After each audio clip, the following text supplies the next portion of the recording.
कपालभाति को हम कैसे करें, ये बहुत इम्पोर्टेंट है, इसको जानना।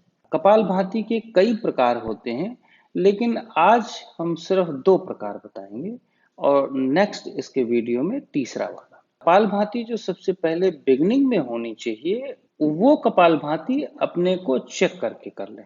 कैसे? सबसे पहले देखें कि आपकी कौन सी नाक बंद है या कौन सी नाक खुली। यदि दोनों नाक बंद है तो कपालभाति किया जा सकता है। दोनों में से एक बंद है तो जो बंद है उसी से कपालभाति करना शुरुआती दौर में बहुत जरूरी होता है।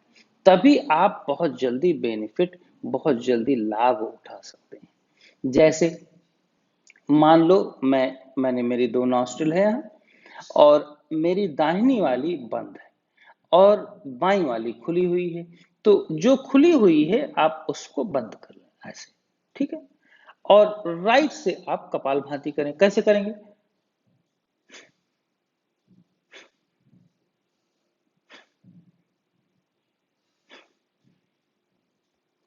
कपालभाति आपने राइट से करना शुरू किया। ये क्यों? क्योंकि राइट आपकी दाहिनी नासिका आपकी बंद है और दाहिनी नासिका को ही आपको खोलना है। जब वो दाहिनी नासिका खुल जाएगी तो ये दोनों बराबर हो जाएगा। फिर आप थोड़ी देर के लिए 2 से 5 मिनट के लिए कपालभाति दोनों से कर सकते हैं। फिर आप अनुलोम विलोम या अन्य प्राणायाम करने के लिए अधिकारी हैं। लेकिन आपकी बंद नाक से ही कपालभाति प्रारंभ में होनी चाहिए। यदि ये प्रारंभ में हो रही है तभी ये दोनों नॉस्ट्रिल, दोनों नासिका ओपन होएगी, खुलेगी और आपके रोग, आपकी नाड़ियां आपके रोगों को ठीक कर पाएंगी। तो इसे 2 से 3 मिनट इसे आप कर लें। 2 से 3 मिनट में अगर आपको नहीं खुल रही है तो कोई बात नहीं, लेकिन वो थोड़े दिनों के अभ्यास के बाद वो खुलना प्रारंभ हो जाएगी। ये पहला है। ये सभी को ध्यान में रख करके करना होगा। और कपालभाति कैसे करेंगे? झटका दें, देखिए। तो जितना आप स्ट्रोक बाहर झटके से निकालेंगे उतना ही शांति से लेंगे। एक तरफ झटका देंगे, एक तरफ एफर्ट देंगे और एक तरफ आप रिलैक्सेशन देंगे। तो अंदर सांस आराम से भरें। बहुत जल्दी जल्दी झटका नहीं देना, जैसे लोग ऐसे करते हैं।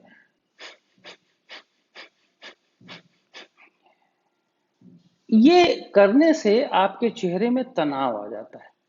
तो चेहरे में तनाव ना आने पाए, आंखें आपकी ढीली हों, आईब्रो बिल्कुल ढीले हों और स्पाइन आपकी स्ट्रेट हो। और किसी एक मुद्रा में आप लगा लें। वायु मुद्रा भी लगा सकते हैं और पद्मासन लगा सकते हैं, ठीक। इसमें आप ये क्रिया को कंटिन्यू किए रखें। 2-3 मिनट के बाद अब आप दूसरे लेवल के प्राणायाम पर आ गए, मतलब कि कपालभाति में दूसरा लेवल, जो दूसरा वेरिएशन है वो क्या है? दूसरा वेरिएशन में दोनों नाक से कैसे करते हैं, जरा देखो आप।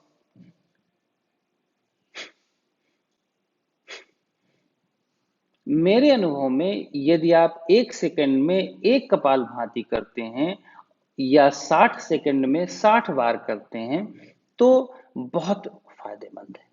ये सामान्य लोगों के लिए है, कफ डोमिनेटेड लोगों के लिए है, वायु डोमिनेटेड वाता और पित्ता के लिए नहीं है। ये सिर्फ कफा के लिए मैं बता रहा हूँ, जो मध्यम गति के हैं। तो ये कपालभाति आप धीरे धीरे शांत होकर के जितना आप छोड़ रहे हैं उतना ही आराम से आप एब्जॉर्ब करा रहे हैं। नॉर्मली कपालभाति में छोड़ना बहुत तेज होता है और अंदर लेने पर ध्यान नहीं होता। जैसे देखो, अब इसमें आदमी सिर्फ छोड़े जा रहा है, छोड़ने पे ही फोकस्ड है।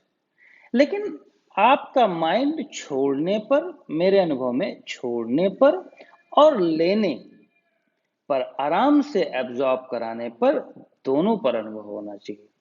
तो जब आप झटका देंगे, सांस को बाहर निकालेंगे, तो झटका दे दिया, सांस गई और उसको आराम से एब्जॉर्ब हो जाने दें। तो 1 सेकंड में एब्जॉर्ब हो गई, 1 आध सेकंड में एब्जॉर्ब हो गई। जब वो एब्जॉर्ब हो जाएगी तो फिर से झटका दें। इस क्रिया से एब्जॉर्प्शन डिटॉक्सिफिकेशन दोनों साथ चल रहा है।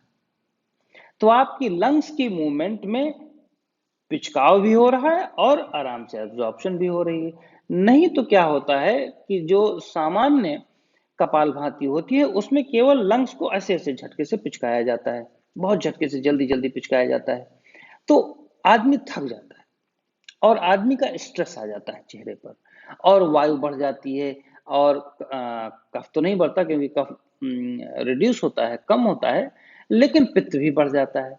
लेकिन यदि हम इस तरीके का अभ्यास करें तो इसका बहुत ज्यादा लाभ उठा सकते हैं। यदि आप इस तरीके का कपालभाति प्राणायाम करते हैं तो आपको बहुत ज्यादा कफ के लिए फायदेमंद होगा।